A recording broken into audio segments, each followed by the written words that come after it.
এখন আমরা প্রসাদ আনতে এসেছি ঠাকুরের ভোগ। এখন রাধাকৃষ্ণ মন্দির 7টায় ঠাকুরের ভোগ আনতে এসেছি। তোমাকে দেখাচ্ছি ঠাকুরের প্রসাদ কেমন বানানো হয়েছে। কুন্ডিও মিলে এখানে, এখানে কুন্ডিও মিলে। এই দেখো রাধাকৃষ্ণ মন্দির 7টাতে।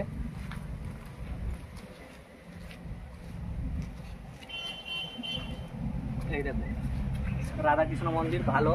এখানে আছে ঠাকুরের ভোগ মিলে, প্রত্যেক দিন ঠাকুরের প্রসাদ মিলে এখানে।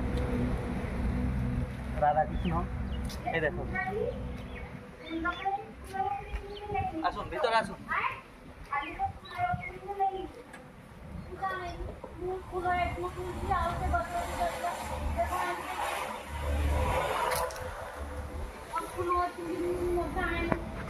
ঠাকুরের প্রসাদ আনতে এসেছি। এই দেখো এখানে বিয়ে বাড়িও হয়, বিয়েও হয় এখানে। এই যে এই যাচ্ছি প্রসাদে।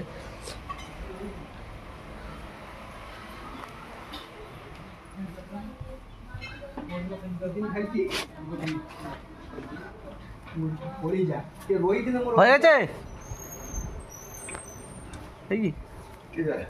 অর্ডার দিয়েছিলাম কুন্ডি একটা। হ্যাঁ সাবড়া পিঙের। হ্যাঁ এখানে বসে সিস্টেমও আছে খাওয়ার জন্য। এখানে বসেও খাওয়ার জন্য সিস্টেম আছে।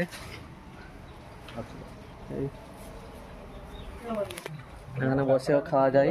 কত টাকা গো?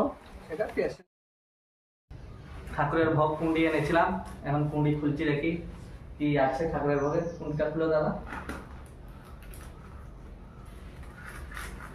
মিনিমাম তো আমি একবার এনে খেয়েছি, মিনিমাম 4 জন আরামসে খেতে পারবে। আমাদের মতন ছেলেরা 4 জন খেতে পারবে। ভালোই দিয়েছে। 130 টাকা কুন্ডি নিয়েছে। কি কি দিয়েছে দেখো। এটা কুমড়োর ঘন্ট। এটা কুমড়োর ঘন্ট না, এটা কুমড়ো না, এটা হলো চচ্চড়ি দিয়েছে। আচ্ছা, এটা হলো ঘন্ট দিয়েছে। এটা পায়েস দিয়েছে। এটা ডাল দিয়েছে, ডাল। আর এটা পটলের সবজি দিয়েছে। আর মিনিমাম প্রসাদটা দেখো, মিনিমাম আরামসে 4 জন খেতে পারবে। প্রসাদের পরিমাণ ঠিক আছে। ঠিক আছে, পরের